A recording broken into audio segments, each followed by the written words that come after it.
The next time you're alone in your room, turn down the lights. Think of something on your body that varies in length, such as hair. It must be clearly viewable from your perspective. Grab a ruler and, looking in the mirror, quickly grab a hair at random. You must confuse it. Hold it in position as best you can and note the length. Look down. Yours will be different. Don't look back up. Don't turn your back to that mirror ever again. While brushing your teeth in the evening, you catch a glimpse of your wall mirror, covered in fingerprints. Annoyed, you grab a towel and rub at them. They remain. Upon closer inspection, you realize that they seem to be on the other side of the glass. Don't dismiss this outright as the work of some raving lunatic. There's some sense to this story, if you'll just hear me out. Look, we all wonder if time travel is possible, right? Well, let me tell you something, it is. I'm from the future, actually. I know you probably don't believe that, but seriously, I'm from the future. It's a really great thing, getting to see the past, watching events unfold, stuff like that. We know more now than we ever would. Behind all the fun, though, there's a more serious aspect. We aren't supposed to go in our own lifetime, and we are never allowed to contact our past selves. Let me tell you, I'm breaking that rule right now. Yes, kid, you're talking to yourself. Your future self. I'm going to be executed for this, but you know what? I accept that. I'm preventing something by talking to you that is worse than death. I can't tell you outright what to do, because the filters would catch it. This is the closest I can get, trust me. I can, however, send a little message. You should probably read the first word of every paragraph, now. A university in Canada has two unusual things about it. One is a series of tunnels running under all the buildings. These were built for convenience in transporting things from one building to the next, and for students traveling from class to class during the winter. One building, the experimental psychology building, was never attached to this tunnel system. There is only one door out of the building, and a key code is needed to enter or leave. The second unusual thing is that all first-year psychology students are encouraged to submit their names to the experimental psychology department to be test subjects for harmless research. And for extra credit, of course. Every individual will make 16 choices in their lifetime that will forever alter the course of humanity. No more than 16, no less than 16. These choices will be small, and at the time of decision, will mean nothing. They won't have to be choices which result in action, they could be choices that result in inaction. But months, years along the way, when the full impact of your decisions and the chain reaction of events they have caused are felt, you may have been the one who caused the end of the world. And you will never know. You'd fallen asleep to late-night television, but curiously woke up to the sounds of the static playing on the TV. As you sit up, rubbing your eyes, you read the scrawling words of the emergency broadcast system. This is just a test. This is just a test. This is just a test. You glance at the clock. 3:33. Yawning, the television catches your eye, and as you watch, the EBS say something different. This is just a test. This is just a test. You are being watched. This is just a test. In France, a young ambient musician by the name of Charles undertook an interesting new project. He was going to record the sound of himself sleeping, and release it under the name La Nuit, the night.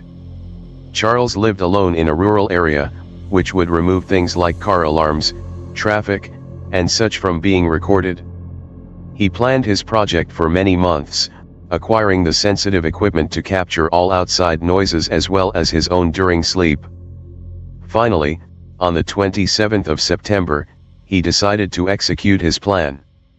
He set up all his equipment, and fell asleep at midnight. The next day Charles reviewed the recording. For the first hour, the recording played his own tossings and turnings as well as some distant dog barks and a few car alarms, so much for his plan to distance himself from cars. These continued throughout the second hour as well, until Charles heard something that horrified him. For at exactly 3 hours and 24 minutes in, the recording played the sound of his bedroom door opening. A few months ago, a friend of mine, who is an up-and-coming nature photographer, decided to spend a day and night alone in the woods outside of our town. She wanted to get photos of the woods and wildlife as naturally as she could for her portfolio. She wasn't afraid of being alone, as she had camped by herself many times before. She set up a tent in the middle of a small clearing and spent the day taking pictures. She filled up 4 rolls of film on that trip, but something was strange about them. What she saw in those pictures has stayed with her ever since, and she is still trying to recover from the trauma they have caused her. Almost every picture was accounted for, save for one picture in each roll of film. These pictures were of her, asleep in her tent in the middle of the night. As Jake trudged through the cornfield, he recalled the argument he'd had that morning with his pa. "But they've only been up a month, they don't need changing," he had yelled. "Yes they do, Jake, everyone. And I want that first Scarecrow replaced by sundown." He shifted the heavy bag slung over his shoulder and cursed at himself for not thinking of something more clever to say. He clutched the stepladder in his other arm like a lance, and fantasized about different endings to the fight. "I do all the work," he thought to himself, "and just once I'd like some say-so as to how and when things get done." Striding up to the stoic figure, he put the bag down and planted the ladder. "Damn things last almost 2 months with proper care," he fumed as he stepped up. He pulled off the garage hood and was met with a chorus of buzzing horseflies. Jake had just enough time to see the boy's glazed eyes, and the dried blood in his nostrils, before the head slumped forward. "Huh," he mused, "Pa was right." And every time I washed my face, I would panic. It started to happen increasingly often and with increasing intensity. I would remove my glasses and place them on the countertop. I would close my eyes, I would feel the unmistakable prickle of someone else's stare, and I would freak the f*** out and open my eyes and soap would get in them and I would cry out and it would take me ages to stop the stinging. I was paranoid and I knew it. But last night I caught them. My entire body went cold and I shuddered as I spread the soap out over my skin, but this time I kept away from my eyes.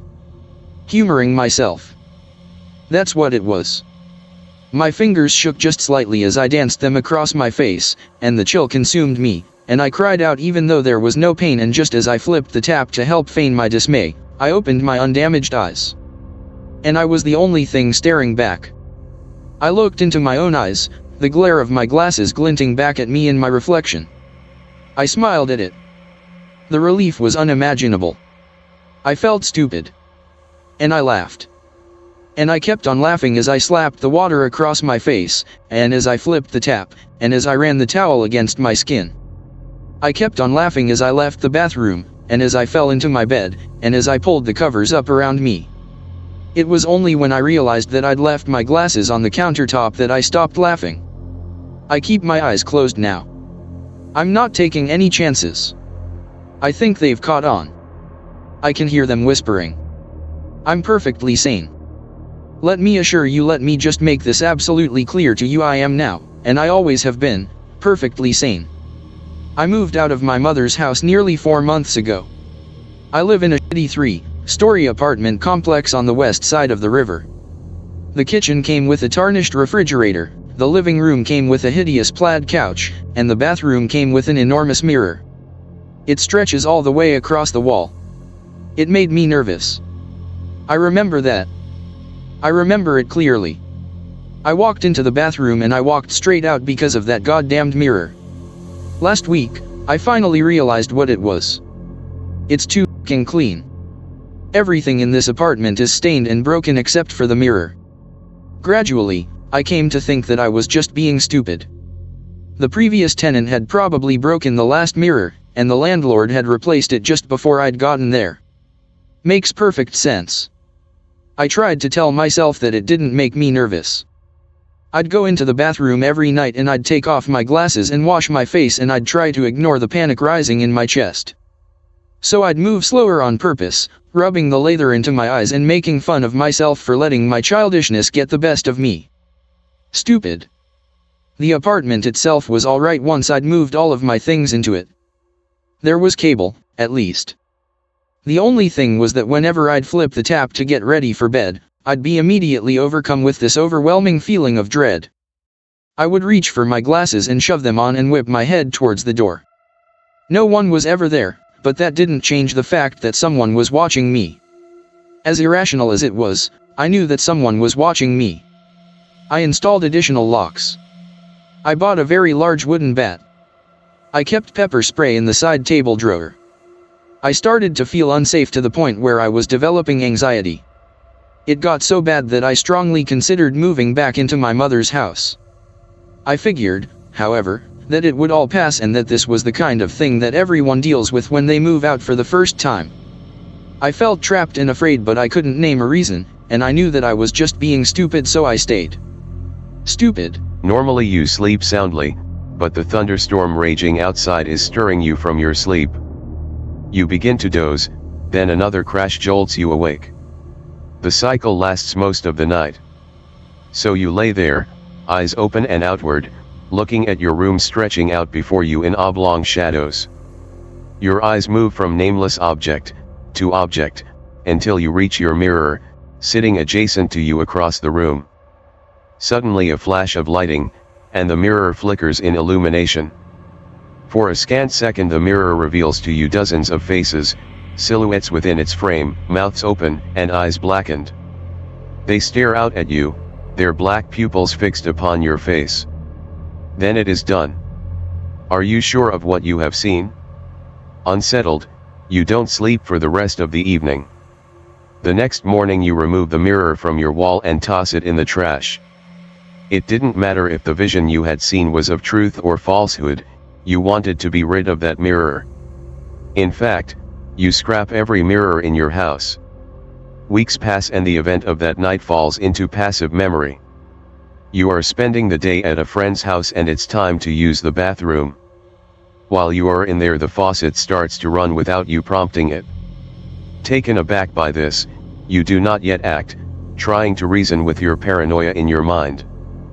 The water starts to steam and a skin of moisture covers the mirror up above. You're watching intently as words form, "Please return the mirrors. We miss watching you sleep at night." To know about creepiest, but it's something and it's been fairly consistent. About 2-ish years ago, probably 17 or so at the time. Sitting at my computer at some point after midnight playing some game. Next to my computer is a closet, and the door opens such that the door is right besides me. I can't see anything on the other side of it, of course. Randomly look away from the screen and over in that direction. Catch a glimpse of someone peeking out from the corner of the door. It hides behind the door about a second after I look at it. Feel some fear, naturally, but noticeably also feel intense rage. Get up and walk over there with the intent to beat the living crap out of whatever this thing is. Of course, there's nothing there. Decide to call it a night. Had trouble sleeping IRC. Wasn't the first time I've seen these shadow people around my parents' house. Other instances. Be really young, pre-kindergarten young. See a man standing in my parents' room looking at me. Genuinely believe it's my dad and run towards it. It moves into the bed and out of sight, disappears. Not really scared but very confused, look around the room for him.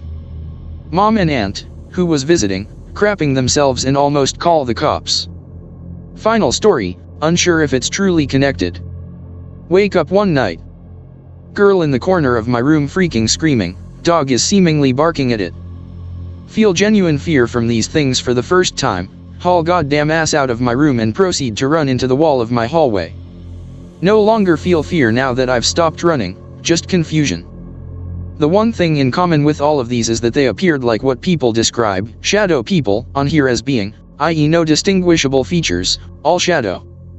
My mom has had run-ins with one of these, notably once seeing the shadow man, the one in the first two of my experiences, in the hall of my grandparents, on the same property, walking around. Described as having a cowboy-style hat, but she didn't see much else, presumably like pick-related. Also notable is that, cliché as it may sound, our property is on a former slave plantation and native tribal grounds. The woods here have always been spooky and foreboding to me. Anyone else have any experience with these shadow people? First some layout info so this makes more sense. Childhood home had my room on one corner of the first floor, parents' room on next corner while kitchen was on opposite corner. Outside my door to the right was a small bathroom and to the left was open going to the entryway. Because of how open the design of the house was, I could see straight through the entryway, living room, and to the kitchen. I'm like 6 years old. Wake up in the middle of the night. It's dark, but I can still make out enough of the house thanks to a lot of windows and outside light. Look out my doorway into the house. See something moving. Looks like a large, pitch black mass moving from my parents' room to the kitchen. Kid mind freaked out thinking it was something bad, but logically it should have just been my parents getting a drink or something. 3 separate nights I can remember this happening. 4th night is different. Wake up and look out.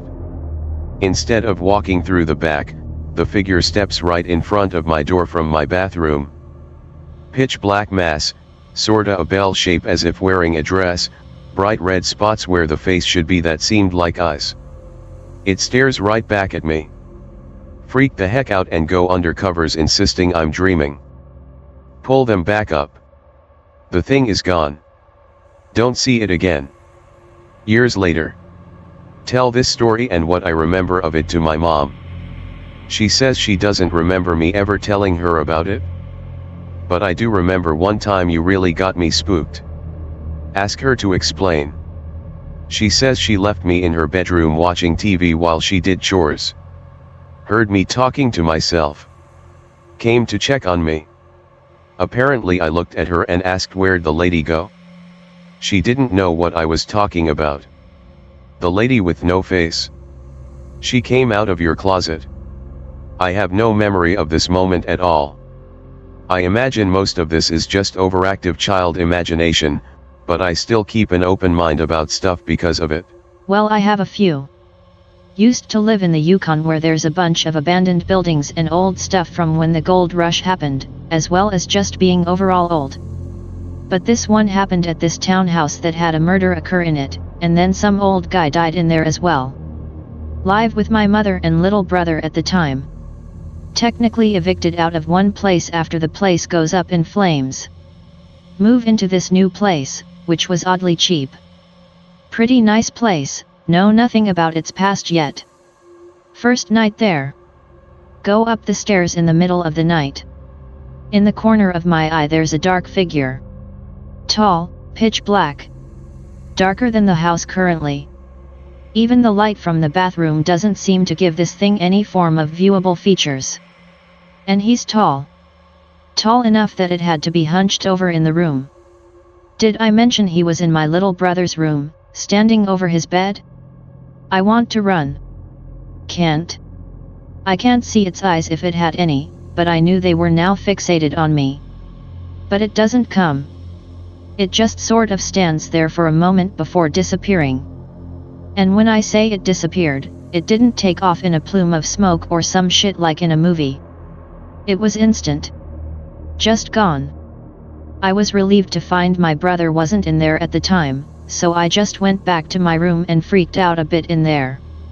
Anyway, it turned out the one murder in there had been pretty screwed up. Some woman was kidnapped, beaten, and tortured for days before being set aflame. All in that house. And throughout the next few months we were in there, that black figure was seen by several of my other family members. After that, me and 2 other people started having intense nightmares for days. It was pretty messed up. Got an original for you from 2014. 19 years old. High off the freedom to do what I want. Live near an abandoned school. Place is run down and looted, a massive crap show. Michael, Marlon, and I decided to smoke weed in the abandoned woodwork room and explore the school. It's 1 a.m. and we get in. Not a sound except us. Felt uneasy going in. Woodwork room was our first spot to go to. Metal, door looks like it's being crumpled by an elephant, broken glass everywhere. Some genius put a pentagram on the floor. Think nothing of it, sit down and light a few cones. Move on to go through main building. More occult drawn everywhere in Sharpie or other crap, laugh at it and keep going. Michael goes into a room while I'm talking to Marlon. Place is really echoey, we can hear his footsteps for a bit. Then nothing. We go in, he isn't there. There's only one entrance to the room. Ring his phone, he answers but no sounds on the other end. Keep going, he probably is hiding somewhere to freak us out. Start to feel a bit uneasy going through the second floor. Place is a crap hole, looks like a really large 4-year-old threw a temper tantrum and nobody cleaned up after them. Marlon is behind me while I go forwards, find the staff room so I think maybe I can find some cool documents or some stuff. Find some papers, start going through them, go to show Marlon. Marlon is missing. Avi. Some reason I feel it's not a good idea to call out for him. Try to quietly go to third floor. Feel I'm being watched the entire time. Top floor I see something in the hallway. It's some weird tall humanoid creature, taller than any of us, crouched down and doing something with something on the floor. Go to call out to it. Body says no. Exe. As I go to open my mouth, it freezes. Flight mode initiated. Bolt down the stairs and out the building, calling Marlon on the way. Phone answers but no sound on the other end, just like Michael. I get outside, don't see anyone. Behind me I'm hearing banging and smashing from inside. Keep running, don't stop. What was in that weed? Approaching the gate we came in from. I see Marlon and Michael. Both just standing there. Staring at me. Something's not right. JPG. Run back to the woodwork room. Feel safer but not out of the woods. There's 2 ways into this school grounds. I head to the other entrance. The only way to get to this entrance is to walk for 15 minutes around 2 streets in a major highway.